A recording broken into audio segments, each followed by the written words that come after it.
I just keep looking and going, it's lovely. Yeah. Right. So he's now live streaming on Facebook. Have you got your end that says that as well? Yes. Oh, that's good. Oh, here we go. We're live. We're in now. Great. Ooh. Oh, that's good. So that's worked this time. So I might have casted the wrong group again. Oh my God. So hi everybody. Sorry we're a bit late because we were having a good old chat, thinking that everybody was with us, and I wasn't anywhere for us to be. So it's just me and you, Rachel. So we're going to start again. And I think I might have cast into the wrong group. So we could be in some knitting group or something. Who knows? But we're here now, so that's great. So we've got people coming in as well now. This is more like it. This is what we like to see. So hi everybody, great. Okay, Rachel part 2 for us. Go. Well, good evening, Rachel. Thanks for coming in. As we were talking before, there's quite a lot of people interested in hearing you talk tonight because you have so many different aspects regarding what we're looking at now. And like we've said before, it's not like this is new, it's just that there's a new focus on it. I think that's the more of an awareness of it. So Rachel, tell us a little bit about who you are and what you do, and then share with us a little bit about your journey to where you are, and we can unpack some of that together. Lovely. So I'm Rachel Jackson and I live in South Manchester in the UK with my husband Jay, and at the moment we have 2 greyhounds and a lurcher. We've been a lurcher family for a very long time, and I get to do a job I really love. So I'm a physiotherapist. I'm qualified with dogs and horses, but I focus predominantly with dogs, and I'm a TTouch instructor, and the two just go together like hand in a glove. They're just made for each other. And sort of the journey from one has led me to another, which is sort of really nice because it means I can help dogs in many different ways, and that really is kind of my aim. I want to be able to help as many dogs and their guardians as possible.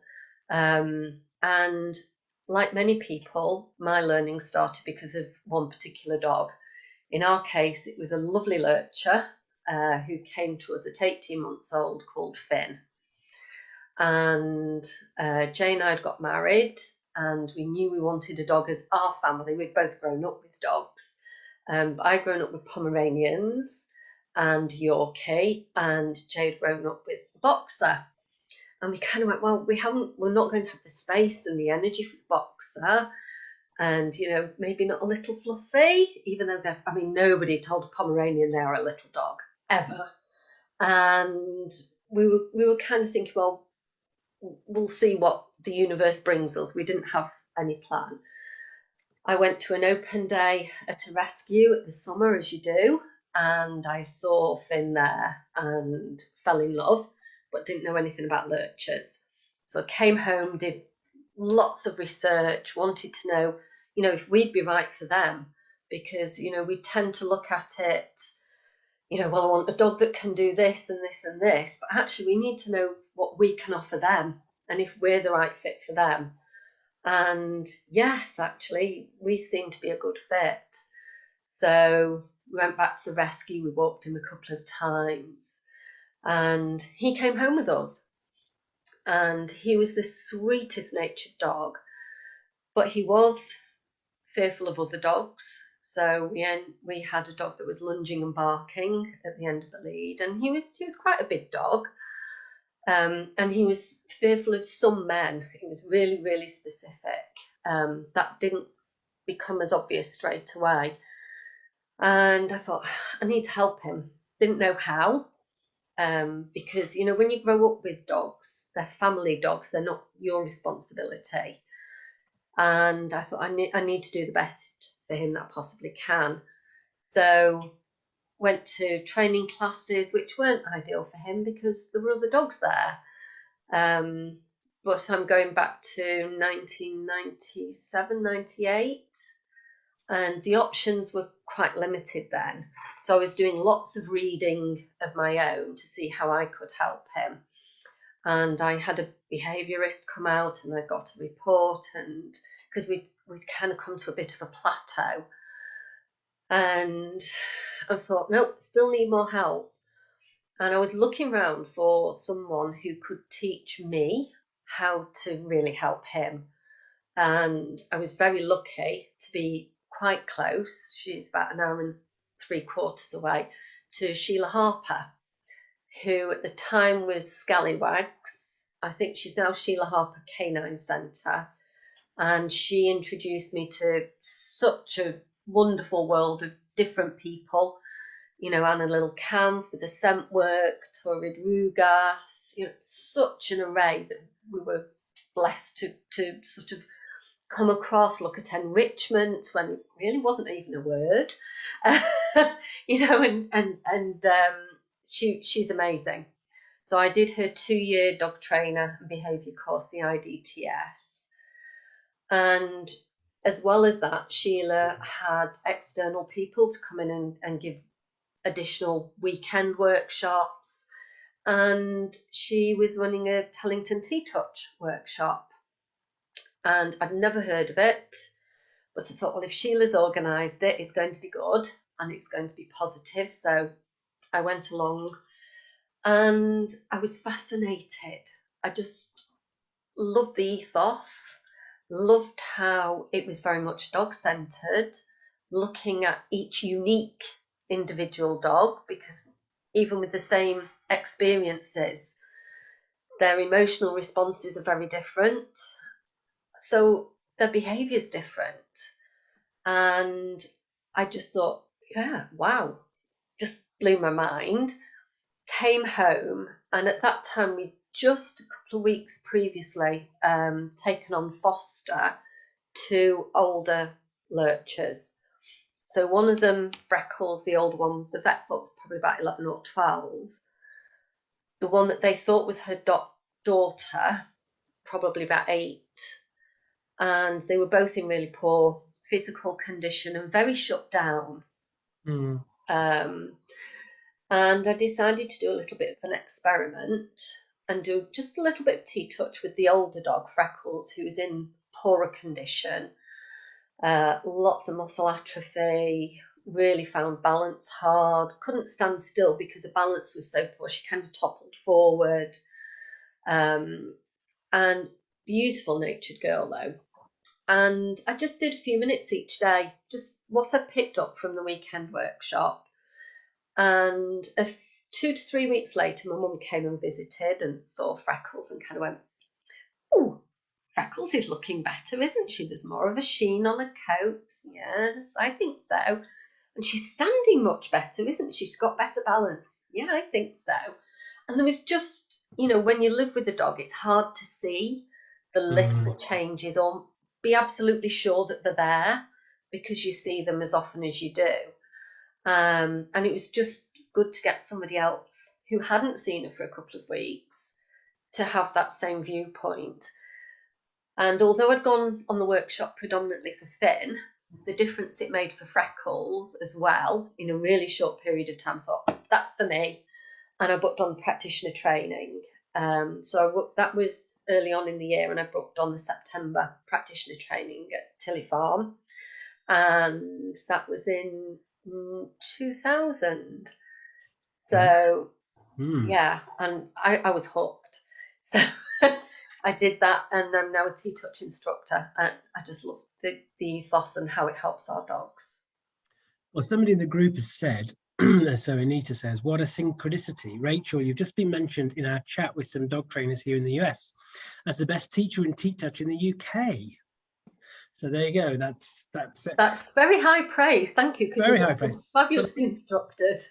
What I love about hearing people's kind of origin stories, if you like, is how often it's either that one dog, a dog that kind of comes along, and you allude to the fact there that you got some input, you got a behaviourist, you got other things. And I'm guessing now you look back, they were probably quite task orientated, getting the dog to do or not do something style thing. And you felt you need to look for more. And some of these dogs that come into our lives, they really shift our perception, don't they? They kind of make us have to.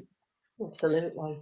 But the big thing for me is the time scale you're talking about here. So here we are, 2022, saying, isn't this all wonderful, this new stuff, you know, physiology and thinking about the emotional dog, isn't it wonderful?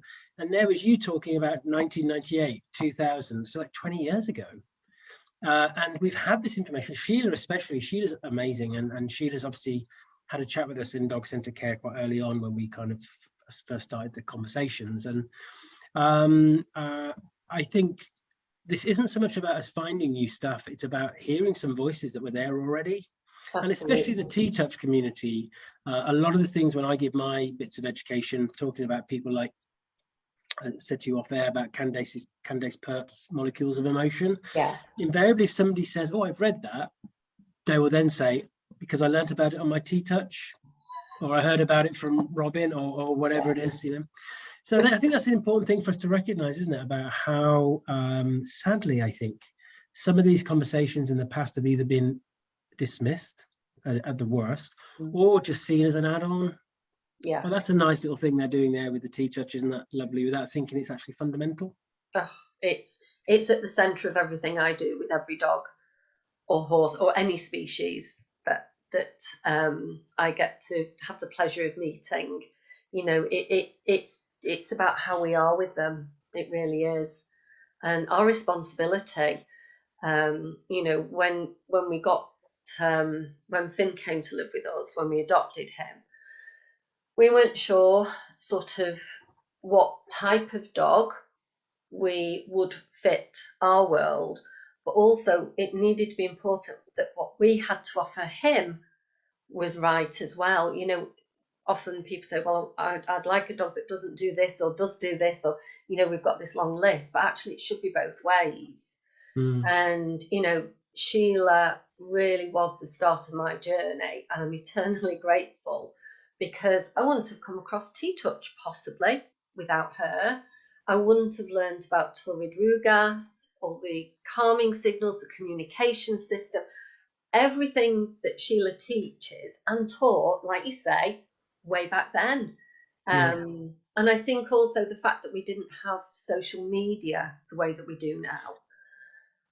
Some people are higher profile, and sort of some, like you say, some of the earlier leaders in the area aren't sort of that social media. I'm not thinking savvy, but, you know, they're not that prevalent on social media, so they're not as well known. But what they did was fundamental to my learning. I think what we all recognise is, and none of this is about kind of criticism, it just is looking historically, we've ended up going down a very heavily training bias route. And a lot of the focus, a lot of the social media attention has been on how to train better, how to do it better, which is important. But the thing that got lost with that is a little bit about the individual dog, and maybe they can't do that. And maybe there's a reason why. And looking at training is at least giving a pause to get some feedback, which is of course important. So if we look at some of these strands then, Rachel, this is why I love talking to you, because, you know, it's really important we have authentic voices in these conversations. And I'm not saying that anybody who comes to things more recently isn't, but people who have experienced and kind of breathed this in for such a long time really get it, and join the dots is important, and you have for sure. Your role as a physiotherapist, then, did that come before learning about the TTouch or after? Considerably after. So I became a TTouch practitioner in 2003, and I've been teaching workshops and sort of giving one-to-one with clients since then. But it started to dawn on me about how many dogs I was seeing, you know, using the TTouch observations that are so key to how we communicate with our dogs, because we're paying attention to what they're communicating with us. Was, you know, I was having conversations with pet guardians on the phone before appointments and saying, you need to go to the vets. You know, there's something, there's a change there. And even now, you know, clients will bring their dogs to me, and I'm saying, I think you need to go to the vets. You know, there's something not quite right. And dogs are so good at hiding pain that, it's very easy for it to be missed because they are so good at hiding it. And it was through that really, and wanting to learn a little bit more about anatomy and sort of movement. Having sight hounds, I just love watching them run. I just love watching them run. The best thing ever, just watching them charge across the field. And I just thought, you know what, I want to help them physically as well. So with TTouch, I was helping them sort of emotionally and behaviourally, because usually guardians are looking for help with behaviour. But I wanted to be able to help them physically as well. And I wasn't the best qualified for the course because obviously being older, when I went to university, there weren't many canine or equine courses. So my degree wasn't animal based, but and I'd had all that time being a teacher, primary school teacher. They say don't work with children and animals, and I've done both, and I've loved both actually. But because of my experience with the TTouch and the training side of things and my learning, they accepted me on the vet physio course, because that seemed to me the best way that I'd be able to help them physically as well. So yes, I decided in my senior years to go back to university.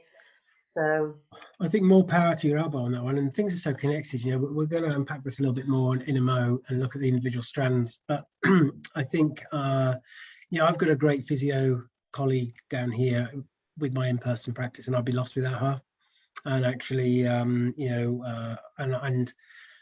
even some of the vets that I work with who have been very supportive of me from a behavioural point of view, but have then been a little bit not sure about physios, now see the benefit of us all working together.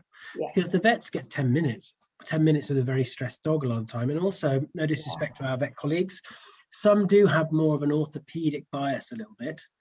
Whereas the physio course gets a good hour and looks at everything, looks at the whole system, including that nervous system and the kind of myofascial and the neuropathic and all those kind of different aspects. So you get to look at it all in the round. And I would say probably a high percentage of the dogs that I work with do have a physiological component. Whether that's the primary, there's always a question mark there, but at the very least is a contributor, an aggravator to the case. So I want us to unpack that a little bit more about the physiological side of it and also the physiotherapy side. But if we go back to TTouch, tell us more about TTouch then, from a kind of foundational point of view, what it is and also what it isn't actually, and why it's important, what it has to offer more general practitioners, even if you're not a TTouch practitioner, what it has to offer more generally regarding how we can be better available to that truth that we try and seek for the dog. One of the hardest questions to answer is what is TTouch?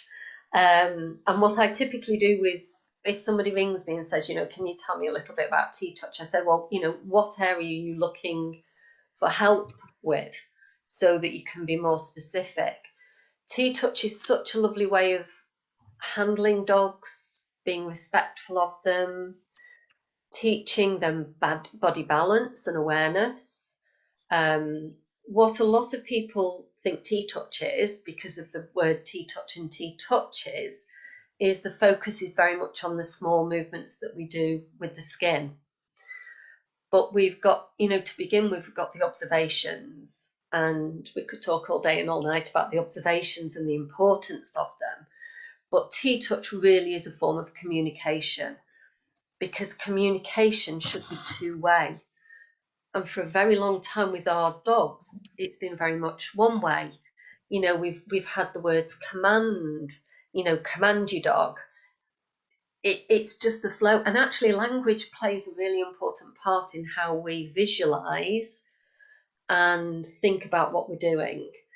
And Linda Tellington-Jones always says, think of the perfection of the dog as they are, because they're perfect. Unfortunately for some of them, they struggle with our world. And a lot of people struggle with our world. You know, it's Mm. busy, it's noisy, there's not the downtime, there's not the space. So TTouch is very much that communication with our dogs. So starting with the observations, and trying really hard to unpick what people mean by what they say, because we'll often use abridged versions, which often end up as labels. You know, I used the word reactive earlier, but one dog's reactive is very different to another dog's reactive. We need to be really specific. And it, you know, labels stick, as well, as Susan Friedman says, you know, unlabel me. I love Susan Friedman. She's another one who could would love to work with her a little bit more. So we've got the observations. We have got the TTouches, so the small movements that we use with the animal. And TTouch is something we do with them, not to them. And that, again, is really important to think about how we are with our dogs. We've got the body wraps, which again give that sensory feedback to the body, give them that body awareness. Lots of dogs who struggle with the everyday have poor proprioceptive systems. They don't know where their body ends and the world begins. So they're often the dogs that people may describe as clumsy, awkward. You know, that they try and go through a doorway and the door's not open enough and they barge through. And this again is where labels don't help. We need to unpick that a little bit. We've got the leading work, which includes the 2 points of contact, using even a longer lead for our dogs, the harnesses, the TTouch connector, all of that. You know, we need to be the ones that guide our dogs and help them. And we're not always the useful end of the lead in that respect. And also the confidence course, the groundwork. So helping our dogs move around and through different obstacles that aren't difficult, but it's a novel experience. And novel experiences teach the body something new. And we really, really chunk it down. So if something's maybe a little bit tricky for them, we make it easier. You know, we really, really break it down. And it's looking at that big picture, the holistic, the whole dog, and see how we can help them. And that really is at the core of what we do. You know, it's respectful of the animal and also their guardian, because often when we're working one-to-one with people, they're struggling. You know, they don't know what to do. They don't know how to help their animal. And it really is about teaching them what their dog's showing them, because by doing that, they can read the dog more readily in everyday different circumstances and help them, which is even more empowering for the people. That's what we need.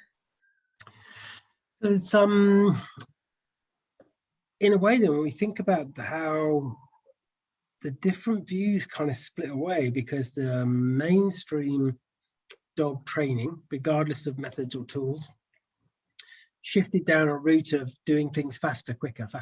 How do we get this result? How do we get that result? Whereas in fact, TTouch was the opposite. It's about slowing things down and really making a connection on many levels, I'm guessing, from hearing what you're saying, not just a connection to the human, helping the human connect to the dog, but also connecting to the dog's multiple parts. Definitely. And then moving forwards from there. And I think that's a big part of what we're thinking now, of course, when we start to think about things in the whole. The more holistic approach starts with slowing down and doing really good observations. I think it's something that we've not equipped professionals well enough with general education about how to do good observations. It should be the first thing we learn. Definitely, yes. But also how to communicate those observations to the caregiver, because that's really important. And I think it's an absolute crazy situation we're in, where after many, many years, well, several decades really, of having quite a heavy dog training approach for the general public, that the bulk of the public, in my opinion, know how to teach a sit, but don't know if their dog might be in pain. Yeah. They can do a great downstay, but they don't know what stress looks like. Yeah. We're not equipping people to be that great caregiver for the dog in front of them. No. And I think it's a shame because they passionately love the dogs. They just haven't got that knowledge.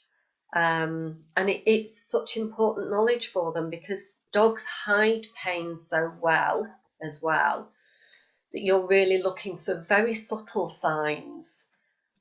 And when we're not even aware of the big signs, the subtle ones are so much easier to miss. And one of our instructors describes TTouch as listening to the whispers so they don't need to shout. And, you know, whether you think of the shouting as the lunging and barking, which as humans, that's where we tend to see things, you know, the big noise, whether it's because we're verbal creatures, but that's often where we see, oh, there's an issue. But the dog's been having that problem with the world probably for quite a while before that, but they've just got to that point. And it's about recognizing those smaller signs and sort of helping them there, rather than when we've got a very stressed dog. And, you know, stress isn't good for us emotionally, physically, health, just on so many levels. And there's an accumulative effect here, isn't there, I think? Because quite often when we get called in, the caregiver has highlighted maybe one or several challenges that they're having.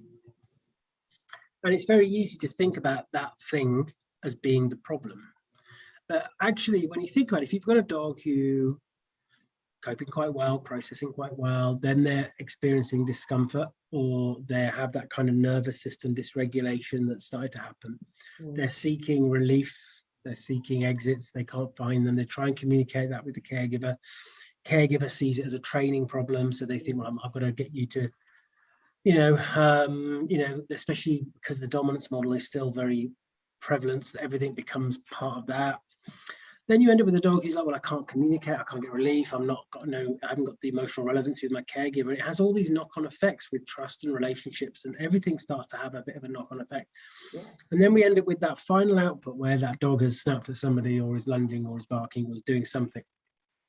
And it might not be about that end result thing, it's just that cumulative effect. And what I hear from you about TTouch, and my influence, of course, has been with Sarah Fisher, and doing a lot of work with Sarah and Ace. But it is about peeling back those layers, and it's giving the time for that dog to tell you their truth. Absolutely, yeah. I often say to the guardians, it's like peeling an onion. And they may come to me for a specific reason. And I say, well, it's like peeling an onion. So something else may start to shift before what, they see as their main concern. But actually, you've got to get through those layers and help the dog, and again, build that trust, because it's at the foundation of any relationship. If you don't trust another person, you can't rely on them. You're always second guessing, and particularly where pain's involved, whether it's the acute pain that happens very suddenly but then goes away, or the chronic pain, they have different physical effects on the body. We don't know if our dog's woken up with a headache one morning. Physiologically they're capable of having headaches, but they can't unfortunately tell us. I can categorically say if I've got a headache, I am not all sweetness and light. I become a bit grumpy. I struggle to do things, like most people. Pain affects us, and it affects our behaviour and how we feel and how we cope with things. And it's exactly the same for our dogs. And did you find when you went back to your studies and were able to have that veterinary physiotherapist hat on, that you then found it easier to get vets to connect to this? Did you find it harder connecting to things from a TTouch point of view initially? Did vets get that side of things? Some more than others. And, like you were saying before, vets have 10, 15 minutes, both with the dog and the guardian. But, over COVID, even that has changed. And I think that's made it even harder as well, because the communication has been so different without the caregiver or guardian with the vet and the dog. And I think that a lot have struggled with that, and you know, that's not easy for the vets then. What I regularly tell my clients is video the dog. You know, if it's somebody that ring me, oh, I think this, video it, because then the vet can actually see what you're seeing. Because by the time the dog's gone into the vets and they're anxious, they're stressed, they're on a slippery floor. You know, how many times I'm saying, you need rugs on that slippery floor, you know, from the physical perspective. And some vets are very open to it and are more aware, and others not so much. And the communication can be part of that problem as well, you know, getting those links and sort of being able to make that relationship with the vets. So again, it's back to that teamwork and being able to build a good team for the dog's welfare and care. So yeah, it varies, it does. And going back to the TTouch side of things, so you've been very keen to stress that one of the kind of misinterpretations of TTouch is that it's all about touch, and because there's more to it than that. But when we do think about the touch aspect, could you just explain a little bit about how that works and what it's actually doing, the touch? Okay.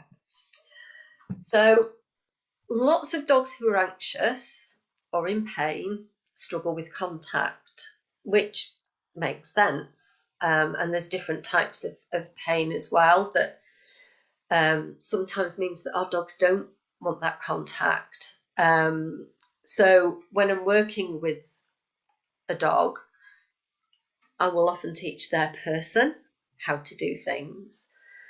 And for some dogs, it's as simple as changing that really heavy hand-on pressure. You know, quite often see people stroking the dogs really quickly and that.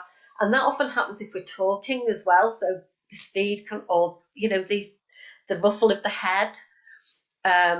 Actually, one thing about the TTouches is firstly, they're very mindful.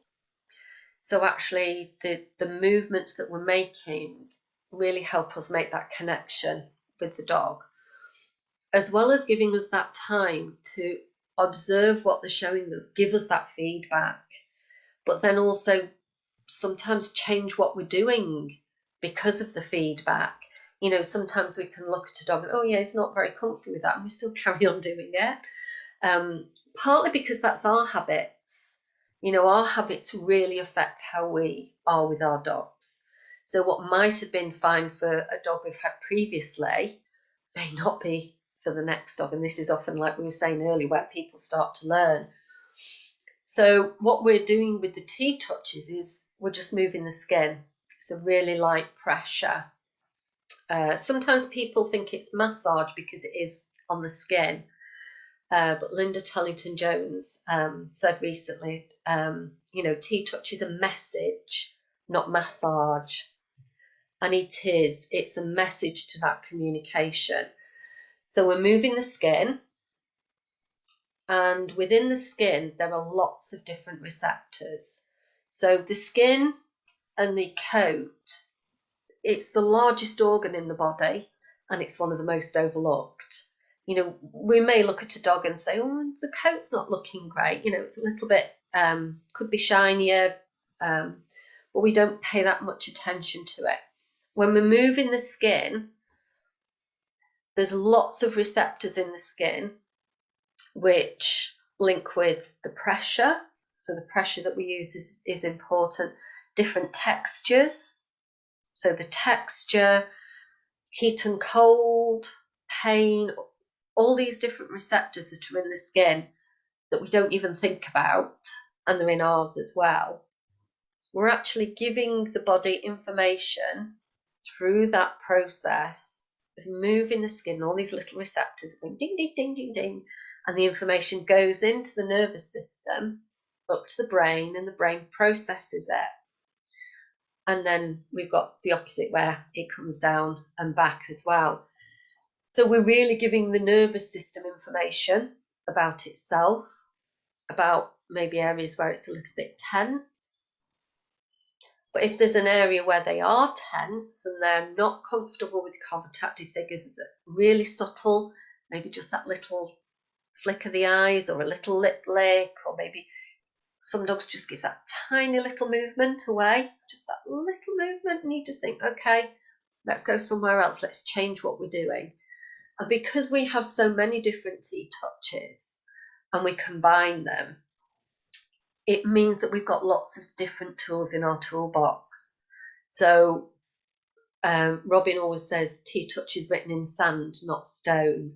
And even since I started, you know, when you look at each dog as an individual, you may have to change what you're doing for that particular individual. So it's meant we've added new TTouches, we've got different leading techniques, because they all teach us something. You know, each dog is a fabulous teacher. And, you know, we're very blessed to have them in our lives. So we're really giving that nervous system information about how the dog's standing, moving, feeling. It's just awesome. And I think what's interesting is as well, that, you know, TTouch and other forms, you know, similar kind of connective approaches with dogs was seen as a bit of woo-woo at one point. Whereas actually there's a lot, maybe we didn't know as much as we did then. I think we should have done, but we're not very good at prescribing general mammal and anatomy to the dog. We almost have to wait until it's been proven that the dog does it. Yes. In fact, we know that we share 98% of anatomy. The physiology is very similar. The autonomic system is very similar. But there's a lot connected there through the science. Because for me, listen to you talking there, a lot of this is about that nervous system regulation, especially that parasympathetic response. And that's very powerful, isn't it? It's very powerful for these dogs who are invariably out of sorts in many ways. Actually, I use that term relief a lot. It's finding that relief. And I love what you said there about the fact that, you know, not only is every dog different, that dog could be different tomorrow. You know, we always have to check in what rover are we seeing today, even our own dogs, because there can be these fundamental shifts that we might miss otherwise. Yes, absolutely. And you're absolutely right. You know, we do share an awful lot of physiology. And, you know, when you consider, you know, we've often talked about the flight-fight response and what it does to the body, but being able to give them that calming option, like you say, that relief, so that they can just go and breathe again. You know, that time when you're working with them, they just go, and you think, yeah, they have been holding their breath. You know, when we can make those changes, studies found that light touch releases oxytocin, whereas heavier touch tends to release cortisol type hormones. So, you know, when you move in the skin and you're aware of what you're doing, because again, you know, we're often touching our dogs, but maybe not always in a way that they're comfortable. You know, how many times do we go over the dog's head? You know, and the dog's like this, and we gotta go, I really prefer it here. But our habits are really hard to break. So yeah, it's amazing the difference we can make to them, just to bring those levels down and to just, you know, not have them living up here at the stress levels, you know, where this, you know, the adrenaline starts to come down and whoop, it's up again, and they're just living at such a high level. And of course, if that homeostatic process doesn't work properly, we end up with those artificially high levels that the body thinks this must be my norm then.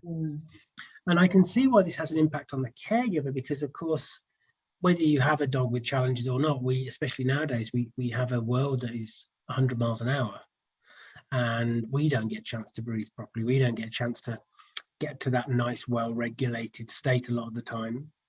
I remember when I was working in human therapy, I could have people in front of me who've been stressed for decades, not just been a bit stressed for this week.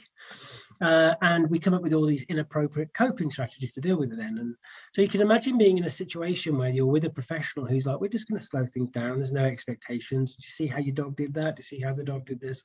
See how your dog's getting a bit of relief from this? Slow down your own touches with the dog, the way that you interact. It invites their nervous system just to think, oh, actually, I can just just come down a little bit now as well, and start to connect in. So I can see why it's very impactful. And I know a lot of people I know in the TTouch world who do the touches on themselves, you know, when they feel that dysregulatory thing coming in, I'm gonna base myself up. Yes, that one is a big one. Tell us about that one.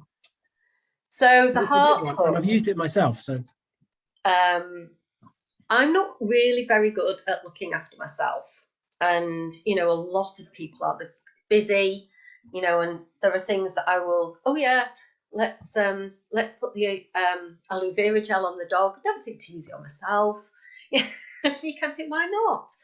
But the heart hug is something that I like to teach the dog guardians as well, because life is stressful, and when you're walking a dog, or you know, you're getting people judging you, as people do, you know, there's an awful lot of judgment out there, you know, for them to realise that they're doing the best that they possibly can, and that their dog knows that as well, and just teaching them the heart hook. So I typically put my right hand under my left and just little circle, and also smile when you do it, because that makes a big difference as well.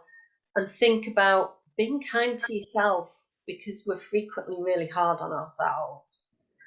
And that's really sad, because, you know, so many dog guardians want the best for the dogs, but the dogs speed up. So like you say, they speed up. We tend to match, and you kind of go, actually, just take a breath. Even just saying, breathe in and out, and just getting them to release their tension, because they're often really fast and sort of not unfocused, but not in the moment. You know, again, it's bringing that back to that mindfulness, and the heart hook is just so perfect for that. Well, I think this is, you touched on something really important there, because what we know is the more elevated, so I just use very simple terms really, so elevation, that nervous system up, decompression coming down, the more elevated we are as an individual, the less available we can truly be to the care and support needs of another. It just doesn't match. Back in my kind of therapy days, you know, a good counsellor therapist has to be in a well-regulated state to be available to hear somebody, otherwise you can't do it. And I think what we get stuck in a cycle of fastness, because it's almost we have a dog who's struggling, and quite often, and especially dogs in pain, as you know, dogs in discomfort, rather than just not moving, they can do the opposite. They can be more animated. Absolutely. But when you have a dog who's doing a lot more animated things, the caregiver then thinks, right, I need to do more stuff, fast stuff, to tire the dog out. And we have to convince them that actually your dog does fast really easy. They don't need practice in that. It's the invitation to slow things down. And that's a big thing for a lot of people, because it's kind of the opposite to what they think instinctively. But it's amazing what we can start to show them then, isn't it, when you do to start to slow those things down. And the beautiful thing about all the things you discussed earlier about what TTouch provides, all the different components, parts of TTouch, you have a prescribed activity there which the caregiver has to kind of be present for, which is about slowing things down. And I think that's a real big value. When I asked earlier about what TTouch can give us, I think that the big things for me is the observations, the permission to slow down, the waiting for answers from the dog, you know, waiting for that moment just to have that little bit of more information from the dog is really important. Absolutely. In your kind of physiotherapist role then, do you think that's shifted over the years? Because I know with my physio colleague here locally, she saw animals in a very much an anatomy way, and did the physio looking for that kind of stiffness and looking to release things.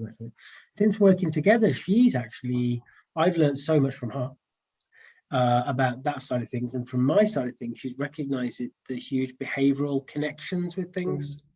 And now she is really good at making correlations between, especially dogs who struggle with social engagement, and how often there's that lumbosacral component there, and looking at the different component parts. Have you found there's been a change in how physiotherapy as a community, if you like, looks at their connection back to behaviour? Or is that something that's just starting to happen? I think that's still a process. When I was going through my training, we went out with quite a lot of physiotherapists, you know, as part of our ongoing studies. And one thing that I do that I know is different to a lot of them is the time, the length of the sessions. I allow a lot more time, not to do more with the dog, but to be able to give them more breaks, to be able to talk to the guardians a little bit more, to be able to point out the behavioural side a little bit more, because they are invariably linked. So I think there's still some way to go there. But I think that's why I'm very lucky that I came to it the route I did with the TTouch first, because it helps me with the dogs that are more anxious, who are maybe not going to trust somebody new. You know, we expect dogs to be comfortable with every new person they meet. My first session with a lot of dogs, I might just say hi to the dog. You know, I'm not going to be full palpation, assessment, etc. Can do a little bit of gait analysis. It really does vary depending on the dog, because they have to be able to trust me to be able to do those movements, which is a big thing for them. And particularly if they've been in pain, they will perceive contact as possibly painful. So why on earth would they trust this stranger who's just rocked up to be able to do these things with them? So I think there's still room there for that balance. But there's hope. I think in all communities that I talk to, so obviously physiotherapy, vets, groomers, behaviourists, trainers, we're now really kind of whizzing towards this conclusion that has always been there, of course, that the majority of challenges that a dog might present with will be multifactorial. Very rare is it just that one thing that is the issue. There is multifactorial, and therefore then we need a multidiscipline approach. Yeah. So a lot of the stuff, actually, when you think about it, the previous kind of ways of doing things, the norms aren't fit for purpose moving forward. We've got to find ways of getting a more connected approach, because you know, people talk about pain and behavior. Really, it's physiology and behavior, because there's so many component parts when we start thinking about the gut kind of connections and all sorts of things, and the myofascial side of things, and just the general connectivity and nervous system dysregulation. All these things come in, and then when we start thinking about the more traditional, and it is still the norm, arbitrary changing of behavior because we realize there's a big disconnect there, isn't there? There is, and you know, I'm lucky. I've got some really great people around me, other, you know, trainers, behaviourists, etc., that I know I can say, oh, go to such and such.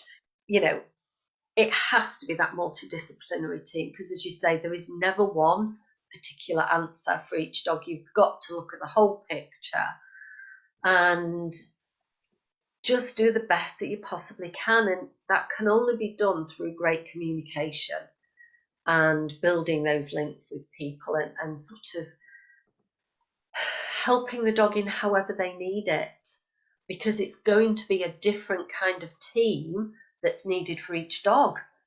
You know, you're going to need the help of a variety of people, and it's great that, you know, in one respect, that there is social media, because we can make these links so much easier than we used to. But yeah, it's an important aspect that we need to bear in mind. There's no one answer. There's no one size fits all, ever. And that's the big thing, isn't it? About I talk, as you know, about just framing things through that emotional experience, and and recognizing that we all have one, but they're all unique to the individual, and trying to work out that emotional truth of that individual can take many aspects, really. And if that wasn't complicated enough, that individual might be different tomorrow. Yes. And we're not very fair to our dogs. We don't mean to be, but we tend to think our dog's behaviour should be exactly the same day in, day out. Why? Ours isn't. For dogs, we have this expectation that they are going to be exactly the same each day. And that's a very human outlook, I think, because the expectation of it is the important bit. Anybody who's heard me talk at my workshops, we look a little bit about the indoctrination into the good to bad continuum that we're kind of pushed into, that has a knock-on effect in society, because we had done, and maybe in some ways we still do, saw children the same. That is how a child should behave within this parameter. And then, of course, we had, this is how women should behave within a certain parameter. We're very good at trying to keep everything into a nice box. Yes. And we've definitely done that with dogs, but things are definitely changing now. And I think definitely having these different aspects that come together to allow people, and with TTouch, what I love about the whole of the TTouch is how much I've learned myself, that I can comfortably add into my toolbox. Not everybody has to go off and, like you've done and done the years of study, to be a TTouch practitioner. No. But there are great things there for us to learn. If nothing else, the art of good observations, because it starts from that, doesn't it? It really does. And I originally wanted to learn TTouch for Finn. That was my goal. I want to help Finn. And I kind of got drawn in immediately with what I found, and sort of just the whole ethos of TTouch and how we are with our dogs. But you could go on a day workshop, you can learn a couple of TTouches, because when you're taught the TTouches, you're taught about the observations, you're taught about listening to them, about it being a form of communication. And the observations really are at the centre of everything that we do, because they're key to what our dog is trying to communicate to us, what they're feeling, what their emotions are, what they think about that dog over there, or that noise in the distance, whatever it is. Looking at those subtle changes really help guide us so that we can help them better. And that's what it's all about, isn't it? I think this is the thing. It's about the dogs, or the horse, or the cow, or obviously TTouch is a big, I think, did Linda start off with horses originally? Is that where a lot of her thing came from? Absolutely, yes. I mean, I think she rode before she could walk, and even at 84 she was an equitana a couple of weeks ago in Germany, riding some of the horses in the demo. I mean, wow. And some of the TTouch basis actually came through her wanting to help her riding students, because she realized that how much the effect they were having on their horse's movement. So you're doing all this work with the horse, put the saddle on, put the person on, and the person's crooked, maybe sitting more to the left than the right. It's going to have an effect on the horses. So she went and learnt with Moshe Feldenkrais of the Feldenkrais method. And this is where sort of all these little pieces kind of join up and make that amazing starting point of what TTouch was 40 years ago now. People sometimes go, oh, I've not heard of that. Is it new? And I think this is the key thing there, isn't it? Because when we think about people like Sarah and Linda and Turid and Sheila and many others, we had such a push towards the science of things, which is in itself not the problem, but at the expense of allowing room for some of the subjective and anecdotal. And I think that's another reason why it's taken so long to get back to it, because now we've got some more science that might support things. People are like, well, maybe there might be something, but it's a shame you have to wait for science to prove something. that actually kind of makes sense, that we all have emotional needs and we all have a story, and that we all have can be affected by our nervous system and by pain, and how that might affect our behavior, and all these kind of things. It doesn't take a huge leap, really. No, you'd think not, but like you say, we're very heavily, well, where's the science behind it? And I think that's where the book Molecules of Emotion was really quite helpful. When you can, I don't know when that was first published actually, but it's a little while ago. But what I love there is Candace says, so Candace, anybody who hasn't read Molecules of Emotion, please do. yes. Candace, she's not with us anymore, but she was very much a die-in-the-wool scientist. So she kind of identified the opioid receptors and things like that, opiate receptors, and she said that science doesn't like the things it can't measure, and it sees them as the non-things. But then she goes on to say, but for the individual, those non-things are everything. So she recognized that. And also when she talked about if the emotions are able to kind of play out, and that doesn't mean we don't have stress, we just have whatever we have, and the right chemical and neurochemical responses and hormonal responses allowed to play out and get that relief, if you like, that homeostatic thing, then everything's fine. But if not, things get clogged. And then there's problems, and then it affects all our operation. All the cells start to kind of be out. And I think this is important, because that's exactly what you've been talking about tonight, this notion of seeing a dog where they're at and recognizing that they are the sum parts of a lot of the stress they've experienced, and a lot of the discomfort that would have had a knock-on effect with their physiology. And before we can start doing any more expectational stuff regarding any training you might want to do, there's a lot of stuff to rebalance before you even start. Absolutely. And one thing we find with TTouch is people may have, I'm struggling with this training. But actually, once the dog is more in balance physically and emotionally, you often find they make better choices naturally anyway, because they're in a better place. They're able to think with their brain rather than the limbic system. They're not into that, I don't feel safe and this is what I have to do. They're able to be aware of their environment but not feel so threatened by it. They're able to learn, but they may not necessarily need specific training. People say, we'll need to do TTouch and then we'll do training on the reactivity. Actually, the TTouch eases the tension, increases the balance, the posture's improved. That actually the other things just come along with it as well. I think that's important, because I think one of my biases, not biases, but anyway, one of my things I'm really interested in and I work a lot with is understanding more about that individual dog's processing needs, especially social processing and social threat evaluation. And Laura Donaldson talks a lot about that with her slow thinking and cognitive reappraisal. And I think that's going to be one of the next big things for us, Rachel, is learning more about that. And you can imagine a dog, can't you, who's, when you think about what it takes to navigate that social environment and social threat evaluation and all the kind of things, you can imagine a dog who's like, I just can't deal with this right now. Yeah. We think this is the problem, but the problem is the fact the dog's in discomfort or that nervous system dysregulation. That's just one more thing they can't deal with. Yeah. And it's amazing how many dogs I've worked with who we've done various things, whether that's the clinical team getting involved or my physiotherapist colleague getting involved, and we've looked at these areas of that kind of nervous system, getting that nervous system to be less in that state. Now the dog's like, I can deal with this now, actually, and I can show you what I need to navigate this. It's wonderful, isn't it? It's awesome. It really is.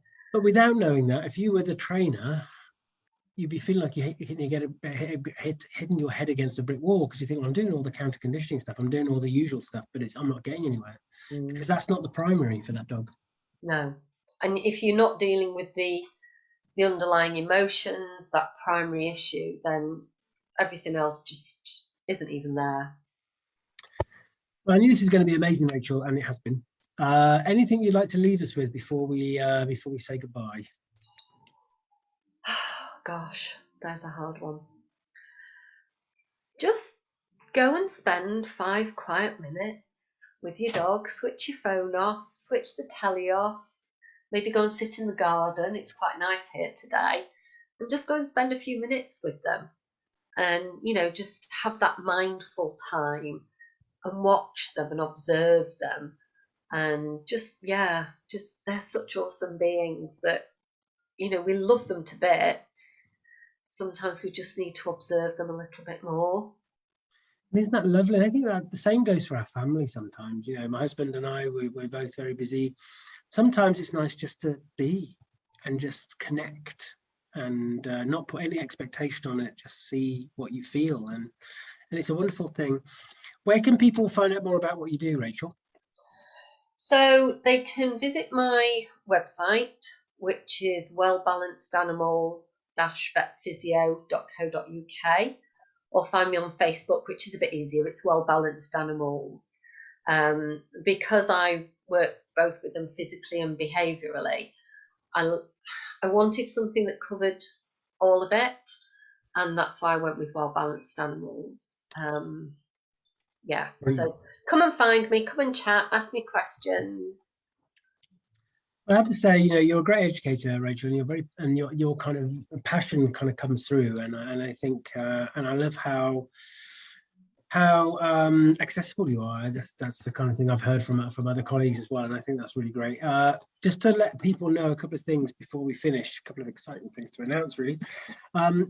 We're going to be launching very soon a more structured webinar series for dog-centered care. So we have these chats, which are great, but this will be a chance. Rachel's going to be doing one. There's other people who've already come into the chats. They will be paid for, but kind of nominal amount, so that you can have a really good structured learning experience from the individual talker. So I'm really excited about announcing that. Also, this Thursday, we have June Pennell and Denise O'Moore for our next live. We've got 3 lives this week. The one on Thursday is about bereavement and saying goodbye. I think it's a really important topic. June and Denise are great. People to be discussing things with us. It's going to be a very accessible conversation.